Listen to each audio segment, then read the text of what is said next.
VB.NET का अगला question है आपका कि VB.NET में कलेक्शन से आप क्या समझते हैं। तो VB.NET में कलेक्शन के द्वारा हम डेटा को अलग अलग प्रकार से अब कंप्यूटर की मेमोरी में स्टोर कर सकते हैं, इसलिए VB.NET में कलेक्शन का उपयोग किया जाता है। तो विजुअल बेसिक .NET कलेक्शन ऐसे डेटा स्ट्रक्चर हैं जो कि डिफरेंट वेज से डेटा को स्टोर करने पर डिफरेंट टाइप के ऑपरेशंस प्रोवाइड करते हैं। कलेक्शन का काम ही है कि वह मेमोरी में डेटा को अलग अलग रूप से स्टोर करने के लिए अलग अलग प्रकार के स्ट्रक्चर को हमको सुविधा देता है, अलग अलग प्रकार से डेटा को स्टोर करने के लिए डेटा स्ट्रक्चर की सुविधा देता है। यह कई प्रकार के ऑपरेशन प्रोवाइड करते हैं जो कि एरे में अवेलेबल नहीं होते। VB.NET में मुख्यतः निम्नलिखित प्रकार के कलेक्शन होते हैं। तो अब कलेक्शन की जरूरत क्यों पड़ी, जबकि हम एरे के द्वारा भी मेमोरी में डेटा को स्टोर करा सकते थे, लेकिन एरे में बहुत से ऐसे ऑपरेशन हैं, बहुत सी ऐसी क्रियाएं हैं जो हम डेटा पे आसानी से नहीं कर सकते थे एरे के द्वारा। तो उन कमियों को दूर किया गया किसमें, कलेक्शन के माध्यम से। तो कलेक्शन में आप डेटा पे कई प्रकार के ऑपरेशन कर सकते हो, कई प्रकार की क्रियाएं कर सकते हो। कलेक्शन के निम्नलिखित प्रकार होते हैं। पहला है कलेक्शन में एरे लिस्ट। ये भी एक प्रकार का डेटा स्ट्रक्चर है जो कि विजुअल बेसिक .NET में डेटा को स्टोर करने के लिए उपलब्ध कराया गया है। तो एरे लिस्ट कलेक्शन VB.NET में अवेलेबल एक पावरफुल डेटा स्ट्रक्चर है। यह एरे की तरह ही मल्टीपल एलिमेंट को मेंटेन करने की सुविधा देता है। तो जैसे हम एरे का उपयोग करके बहुत सारे डेटा आइटम के समूह को एक साथ स्टोर कर सकते हैं, वैसे ही एरे लिस्ट का उपयोग भी हम बहुत सारे डेटा आइटम को स्टोर करने के लिए करते हैं। यह एरे में डेटा वैल्यू को आसानी से ऐड, डिलीट, इंसर्ट, व्यू के लिए मेथड प्रोवाइड करता है। इसमें किसी भी लोकेशन में डेटा को इंसर्ट किया जा सकता है। जो सिंपल एरे हम VB.NET में इस्तेमाल किया था हमने तो उसमें आप रिकॉर्ड को स्टोर कर सकते थे और रिकॉर्ड को जब हम चाहे एरे से देख सकते थे।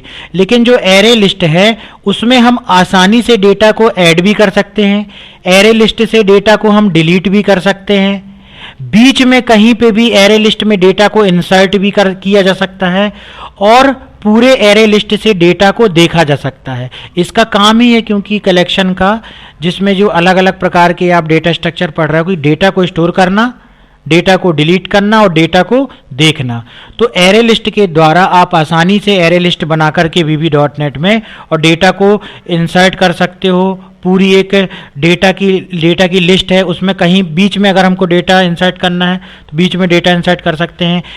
डेटा कहीं भी ऐड किया जा सकता है, डेटा को डिलीट किया जा सकता है और डेटा को देख भी हम सकते हैं। तो ये एक पहले प्रकार का कलेक्शन हुआ VB.NET में। इसी प्रकार से दूसरा कलेक्शन है विजुअल बेसिक .NET में जिसका नाम है हैश टेबल। तो हैश टेबल का यूज पेयर्ड टाइप के डेटा को स्टोर करने के लिए किया जाता है। यह कलेक्शन भी एरे लिस्ट की तरह ही होता है। तो यह भी मेमोरी में डेटा को स्टोर करने का एक प्रकार का तरीका है, एक प्रकार का डेटा स्ट्रक्चर है। लेकिन यह किस प्रकार के डेटा को स्टोर करता है मेमोरी में, पेयर्ड टाइप के डेटा को। पेयर मतलब जो ग्रुप में होते हैं, पेयर का मतलब होता है कि कोई दो चीज़ों का, जैसे हम बोलते हैं दो चीज़ों का पेयर है ये। तो पेयर्ड रूप में डेटा को स्टोर करने का काम हैश टेबल कलेक्शन का होता है और यह भी जो है वो एरे लिस्ट की तरह ही होता है, लेकिन इसमें आइटम को एक्सेस करने के लिए की का यूज़ किया जाता है। इसमें सभी आइटम्स की एक की होती है, वैल्यू एरे में स्टोर होने वाली वैल्यू ही होती है, केवल इसमें सभी वैल्यू के साथ एक की भी होती है। तो यह भी पूरा एरे लिस्ट की तरह ही होता है। इसमें भी आप डेटा को ऐड कर सकते हो मेमोरी में, डेटा को आप डिलीट कर सकते हो, डेटा को आप देख सकते हो, डेटा को बीच में कहीं भी इंसर्ट कर सकते हो। अंतर केवल इतना है कि हैश टेबल में जो भी डेटा आइटम आप मेमोरी में स्टोर कर रहे हो उसके साथ एक की भी जुड़ जाती है। और की जुड़ने से क्या फ़ायदा होता है कि मेमोरी से डेटा को तेज़ी से निकाला जा सकता है, तेज़ी से ढूंढा जा सकता है और तेज़ी से स्टोर किया जा सकता है। तो हैश टेबल का काम ही यह है कि यह जो भी डेटा आइटम को मेमोरी में स्टोर करेगा उसके साथ एक की को स्टोर कर सकता है। तो यह था आपका हैश टेबल। हैश टेबल की तरह ही अगला डेटा स्ट्रक्चर है जो कलेक्शन के एक प्रकार में आता है, उसका नाम है स्टैक। तो स्टैक भी एक प्रकार का VB.NET कलेक्शन का टाइप है जो कि डेटा स्ट्रक्चर के स्टैक की तरह ही कार्य करता है। यह लास्ट इन फर्स्ट आउट के अनुसार काम करता है।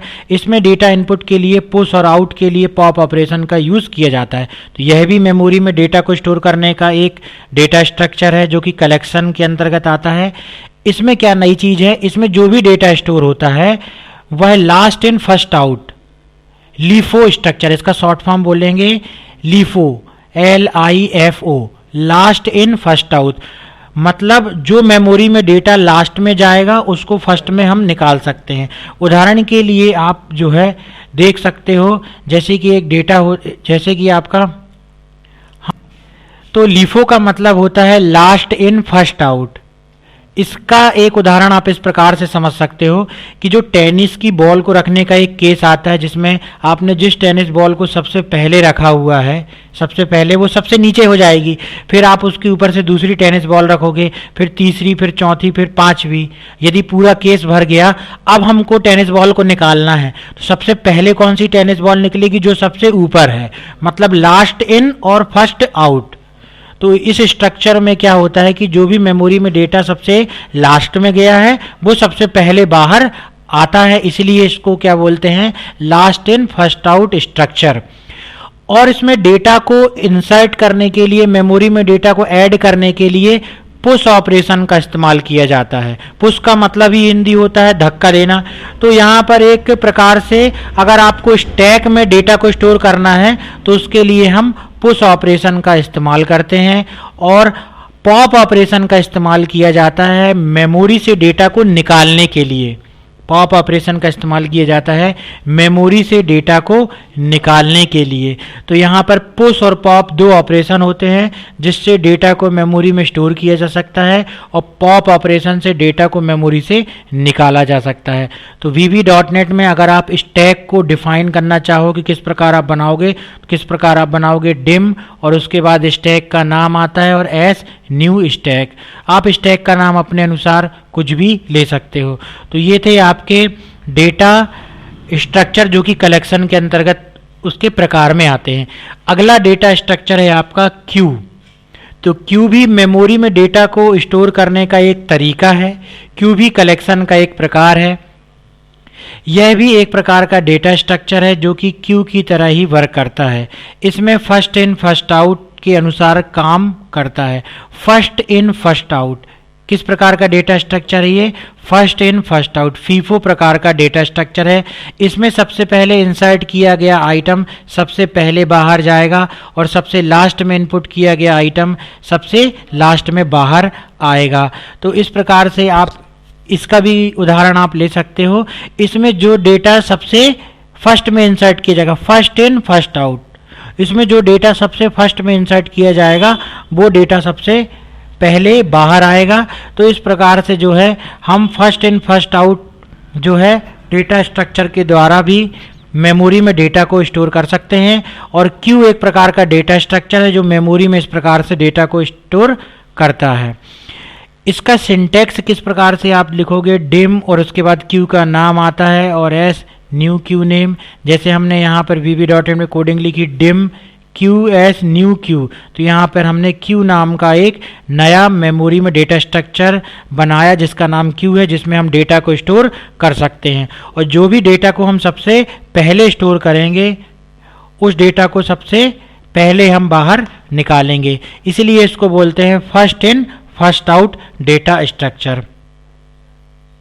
तो ये था आपका विजुअल बेसिक .NET में जो है कलेक्शन के प्रकार, जो चारों हमने अलग प्रकार के कलेक्शन के प्रकार पढ़े जिनका इस्तेमाल मेमोरी में डेटा को अलग अलग प्रकार से स्टोर करने के लिए किया जाता है।